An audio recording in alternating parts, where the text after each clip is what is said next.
Selamat datang di channel BH Korslet. Jangan lupa subscribe agar channel ini bisa berkembang ke depannya. Dan jangan lupa tinggalkan jejak Anda di kolom komentar. Terima kasih guys. Novel Petualangan Keira si Gadis Jenius. Bab 103. Keira berkedip sedikit. Apa yang Isla curi darinya? Saat sedang berpikir keras, dia mendengar Isla membela diri dengan panik. Omong kosong apa yang kau ucapkan? Apakah aku menyinggung perasaanmu? Connor, yang kehilangan ketenangannya di sekolah, terus-menerus mengejek Isla menggunakan titik rasa sakitnya untuk melawannya. Apakah kamu tidak mencuri identitas Dr. South darinya untuk memenangkan hati Jake? Apa menurutmu Jake akan mencintaimu? Dia hanya tertarik pada Dr. South. Lalu ada keluarga Alan, kamu berpura-pura menjadi Keira lagi, Isla. Kamu sepertinya cukup familiar dengan modus operandi seperti ini. Isla meledak marah. Connor Hill, tutup mulutmu. Connor mencibir. Kenapa aku harus diam saja kalau kau sudah mencuri sesuatu yang lebih penting darinya? Kau ingin aku menjelaskannya. Sesuatu yang lebih penting.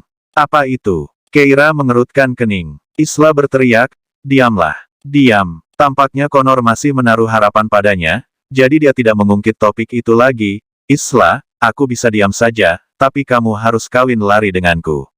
Aku akan bekerja keras untuk mendapatkan uang dan memberimu kehidupan yang lebih baik.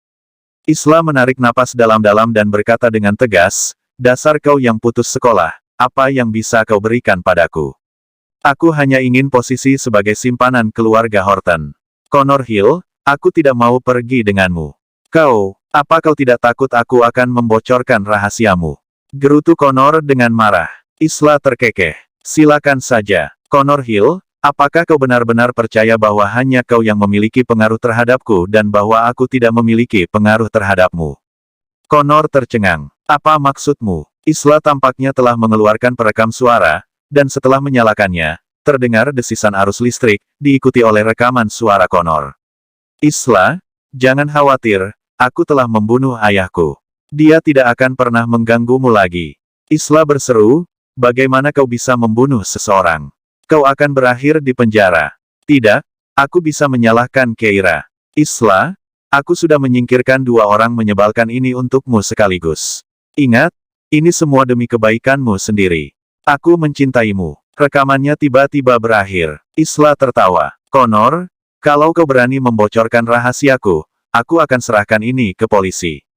Kalau aku kehilangan segalanya, akhirmu akan 1000 kali lebih buruk daripada akhirku. Connor terdengar ketakutan. Isla, kau tidak bisa memperlakukanku seperti ini. Kau dan ayahmu memaksaku lebih dulu. Suara Isla terdengar bersemangat saat dia berkata pelan, Connor, kita berdua saling menyimpan rahasia, jadi mari kita berdamai. Bagaimana aku bisa berdamai? Aku dikelilingi oleh wartawan dan diserang oleh bibiku. Aku bisa jadi gila. Kalau begitu, terima saja. Suara Isla terdengar kejam. Connor tampak ketakutan padanya. Isla, apa kau tidak peduli dengan perasaanku sama sekali? Apa kau tidak mencintaiku? Namun Isla tidak mau lagi berurusan dengannya dengan bijaksana. Kau bercanda. Kalau bukan karena ayahmu yang memaksaku mengajarimu, apakah aku akan memperlakukanmu seperti itu? Setiap kali aku melihatmu dan ayahmu, aku merasa mual. Kalian parasit dan penghisap darah. Connor Hill, jangan ganggu aku lagi. Connor tercengang. Kau tidak pernah mencintaiku. Isla mencibir. Aku hanya mencintai diriku sendiri. Jika kau menurut, kita bisa melanjutkan hidup seperti sebelumnya. Jika kau mengancamku lagi, jangan salahkan aku karena tidak memaafkanmu. Connor terisak. Isla, jangan menakut-nakuti aku. Kalau aku tertangkap polisi, aku akan membocorkan rahasiamu. Setelah mengatakan ini, Connor menutup telepon. Di ruang tamu, Keira melepas earphone-nya, matanya bersinar cerah. Dia mengeluarkan ponselnya dan mengirim pesan kepada Holly. Kamu bisa menangkap Connor Hill sekarang. Setelah mengirim pesan itu, dia menatap Louis. Louis segera mengerti maksudnya dan mengangguk kecil. Interaksi diam-diam mereka membuat Jake merasa sangat tidak nyaman. Pasti ada sesuatu antara pamannya dan Keira. Tapi bagaimana mungkin? Keira seharusnya menjadi miliknya. Dia mengepalkan tangannya, matanya berkaca-kaca. Paman, bukankah Bibi akan marah jika Keira tinggal di sini dan dikira nenek sebagai cucu menantu? Louis tersenyum. Dia mungkin tidak akan keberatan. Bukankah begitu, Nona Olsen. Keira mengangkat alisnya, memang seharusnya begitu, Tuan Horton. Percakapan mereka sopan dan berjarak, tetapi anehnya terasa sangat manis. Kemarahan Jake memuncak, dan dia hendak mengatakan sesuatu, tapi Isla masuk dari luar. Tuan Horton, intinya bukan pada sikap Nyonya Horton, tapi Keira kini terlibat dalam kontroversi opini publik. Saya baru saja memeriksa berita di media online. Dia justru menyerang seorang reporter dan bahkan melukai ibunya sendiri. Tuan Horton, video Anda membawanya pergi telah dirilis, dan sekarang semua orang mengatakan bahwa orang yang melindunginya adalah keluarga Horton. Isla menyerahkan ponselnya kepada Jake. Memang, opini publik di internet penuh dengan kritik terhadap keluarga Horton. Beberapa netizen berkomentar, saya bertanya-tanya, bukankah dia seharusnya menjadi pewaris generasi kedua yang kaya? Mengapa dia tinggal di sana? Ternyata bukan karena pembunuh ini berkuasa, tetapi karena ada seseorang yang melindunginya. Orang yang datang menyelamatkannya wajahnya diburamkan, tapi aku bisa mengungkap sedikit. Orang itu sangat mirip dengan seseorang dari keluarga H. Keluarga H, yang terkaya di Oceanion. Iya, mereka. Isla berkata dengan tenang, saya baru saja memeriksa saham Horton Group, dan ada sedikit fluktuasi. Jika wartawan mengonfirmasi bahwa Keira ada di kediaman Horton, sahamnya pasti akan langsung anjlok. Tuan Horton, tentu Anda tidak akan membahayakan Horton Group demi seorang wanita, bukan? Louis meluruskan lengan bajunya, senyum masih tersungging di bibirnya, tetapi dia tidak mengatakan sepatah kata pun. Jake menimpali, Paman, Anda yang bertanggung jawab atas grup Horton. Jika terjadi kesalahan besar, kakek pasti tidak akan membiarkan Anda lolos. Selain itu, para pemegang saham grup Horton juga akan meminta pertanggungjawaban Anda. Melihat Louis masih terdiam, Isla menoleh ke arah Keira. Keira, aku tahu kau tidak bisa tinggal di rumah sewaanmu lagi. Bagaimana kalau begini, pulanglah bersamaku. Statusmu di keluarga Olsen sudah diketahui publik, jadi jangan libatkan keluarga Horton lagi. Nyonya Horton tua dan Tuan Louis Horton sudah sangat baik padamu. Kau tidak ingin menempatkan mereka dalam posisi yang sulit, bukan? Jake Horton langsung berkata, Isla, kamu selalu bisa diandalkan, tidak seperti seorang pembunuh. Begitu mereka berhasil mendapatkan perlindungan keluarga Horton, mereka akan bertahan seperti plester. Nyonya Horton yang sudah tua langsung marah besar. Saya yang mengundangnya. Jaga bicaramu. Lagi pula, dia bukan pembunuh. Polisi belum menghukumnya. Isla langsung berkata, Nenek buyut, selama kecurigaan Keira belum hilang, dia harus menanggung stigma ini. Hehehe, Keira, yang sedang bermain dengan ponselnya, terkekeh, suaranya lembut. Kebetulan sekali, sekarang sudah beres. Dia menyerahkan teleponnya kepada Isla. Foto itu menunjukkan seorang reporter yang memperlihatkan Connor sedang ditangkap. Wajah Isla langsung memucat. Bab 104. Keira tidak menyangka Connor akan ditangkap secepat ini. Ia tidak menyadari bahwa begitu ia menyebut Connor sebagai pembunuh, Holly sudah meminta rekan-rekannya di kantor polisi untuk mengawasinya. Jadi, ketika pesan sampai, penangkapan pun terjadi dengan cepat. Hebatnya lagi, karena kehadiran wartawan di dekatnya, seluruh prosesnya didokumentasikan dan dengan cepat menyebar ke internet. Ketika polisi diikuti para wartawan tiba di asrama Connor, Poppy sedang membuat keributan, melontarkan hinaan dan memukul keponakannya berulang kali, sambil menangis terseduh-seduh dan mengumpat dengan keras. Dasar bocah tak tahu terima kasih, bagaimana bisa kau menulis surat pemberian maaf untuk Keira? Apa kau punya rasa hormat pada mendiang ayahmu? Kamu bajingan, kamu menjual hati nuranimu demi sedikit uang. Aku akan membunuhmu hari ini. Sebaiknya kau segera mencabut surat itu. Saya ingin makhluk yang tidak tahu berterima kasih itu membusuk di penjara.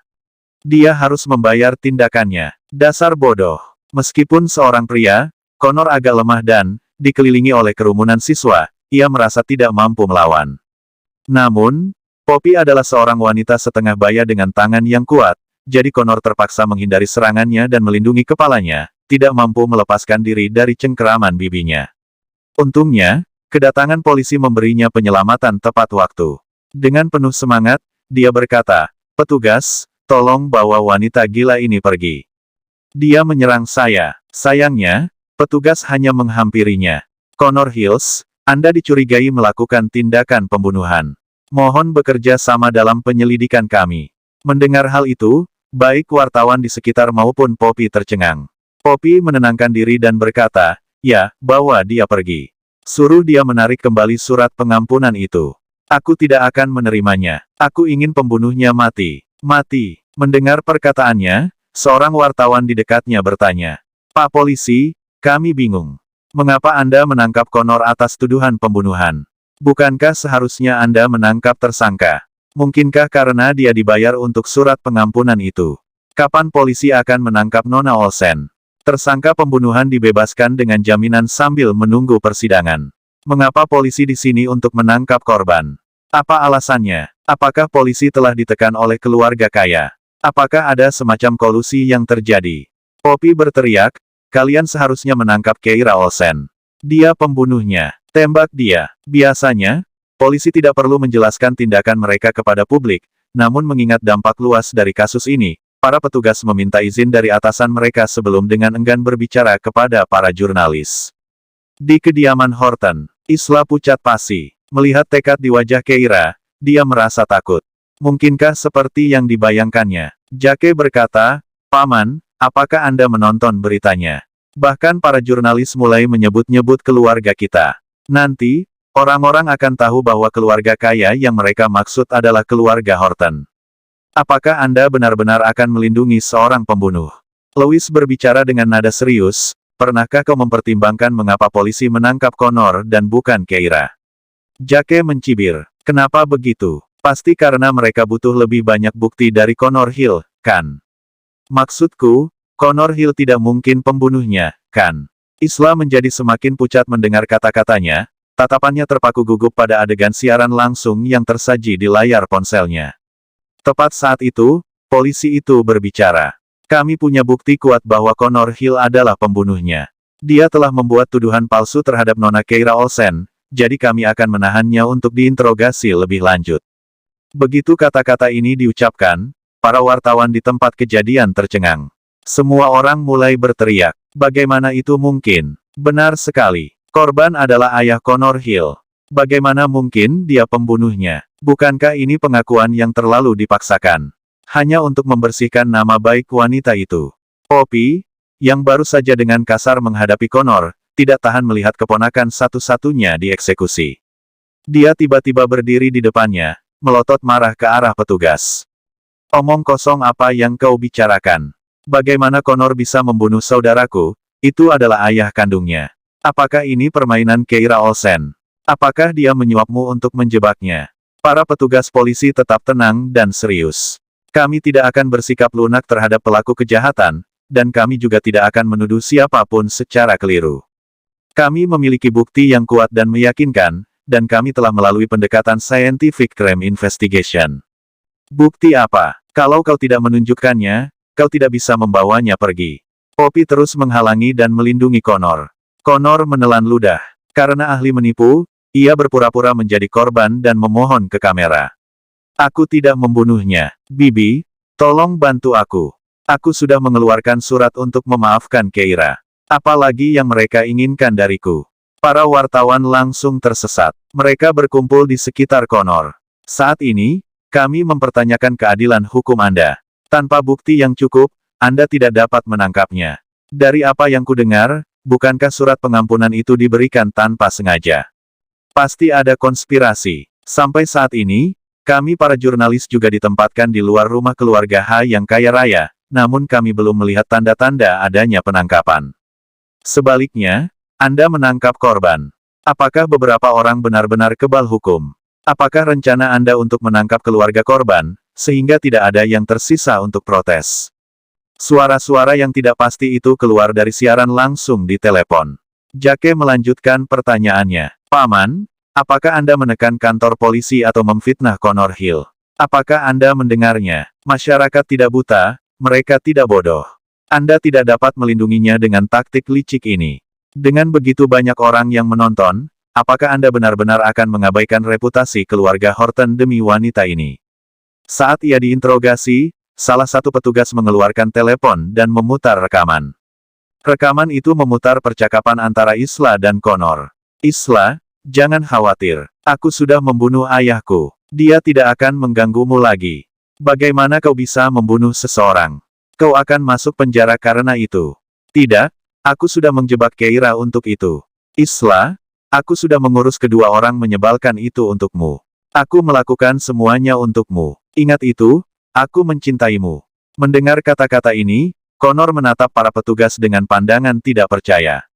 Di kediaman Horton, Isla bergoyang sedikit, hampir kehilangan keseimbangan. Dia menatap video di ponselnya dengan mata terbelalak dan tak percaya. Bagaimana ini bisa terjadi? Itu tidak mungkin. Bagaimana bisa rekaman ini berakhir di tangan polisi? Jika Connor ditangkap karena rekaman ini, akankah polisi berpikir bahwa dirinya adalah dalangnya? Tapi kemudian, dia menelan ludah dengan gugup, lalu buru-buru mengeluarkan telepon selulernya untuk menelepon Connor. Tepat saat ia hendak menelepon, suara Connor terdengar dari telepon. Itu Isla. Dia dalangnya. Wanita sialan itu. Aku ingin bertemu Keira Olsen, aku perlu bicara dengannya. Bab 105. Tak seorang pun memperhatikan raungan putus asa Connor saat itu. Saat polisi memutar rekaman itu, mereka telah meyakinkan para wartawan. Polisi melanjutkan. Tentu saja, rekaman ini saja tidak dapat membuktikan bahwa dialah pembunuhnya. Kami juga menemukan ponselnya yang dibuang, dan setelah mengembalikan pengaturannya dan membackup datanya, kami menemukan beberapa rekaman korban dari hari itu yang cocok dengan apa yang dikatakan Nona Olsen sebelumnya. Ini cukup untuk membuktikan bahwa dia telah membunuh korban sebelum Nona Olsen datang dan mencoba menjebaknya. Kami memiliki cukup bukti untuk melakukan penangkapan, dan ini surat perintah penangkapannya. Setelah polisi menunjukkan surat perintah, para wartawan di hadapan mereka langsung bubar. Polisi segera menangkap Connor dan segera pergi. Siaran langsung berakhir di sana. Di keluarga Horton, pergantian peristiwa yang tiba-tiba mengejutkan semua orang. Louis menatap Jake dengan ekspresi serius. Nona Keira Olsen bukanlah pembunuhnya, dan kuharap aku tidak mendengar kata-kata itu lagi darimu. Jake terdiam. Tepat saat itu, kepala pelayan tiba-tiba memasuki ruangan.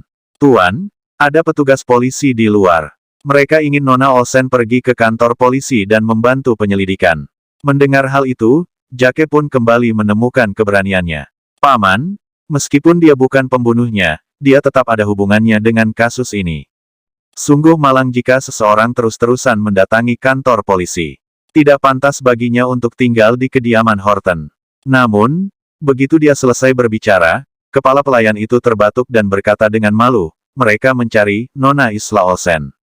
Jake Horton terkejut. Dia menatap Isla dengan bingung, dan bertanya, apa hubungannya kasus ini denganmu?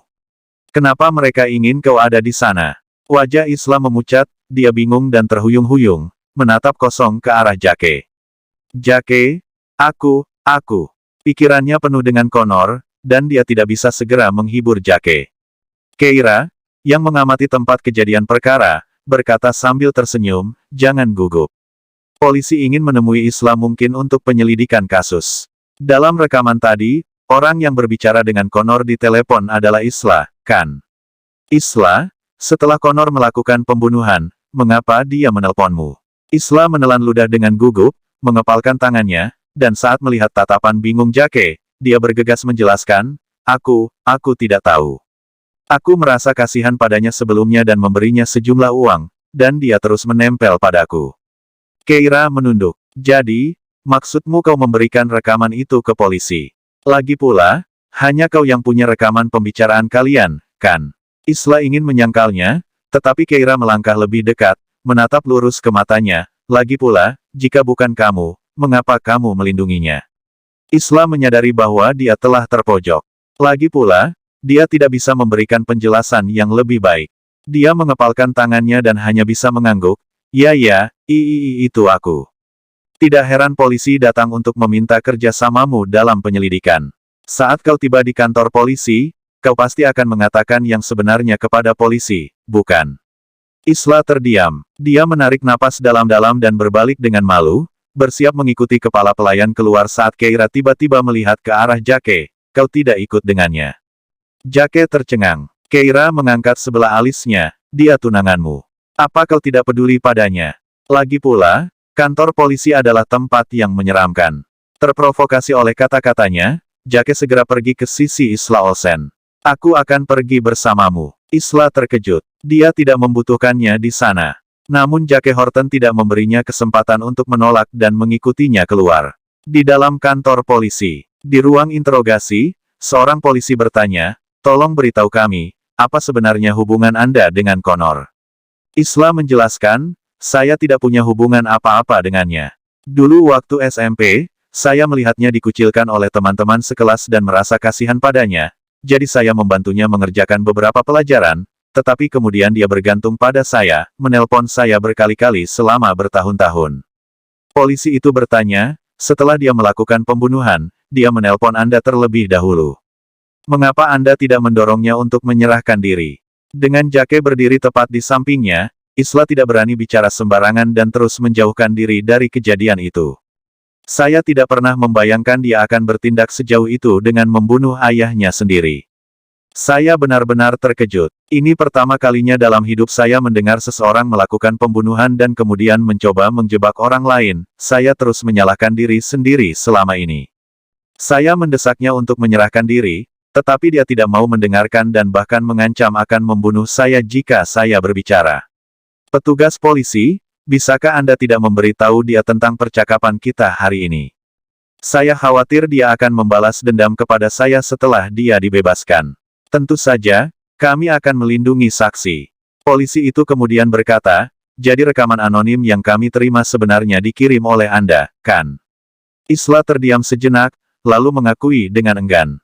"Ya, saya ingin melakukan sesuatu untuk membantu memecahkan kasus ini. Setelah menerima rekaman yang Anda kirim, kami dapat mengidentifikasi si pembunuh dan segera menemukan ponselnya yang dibuang.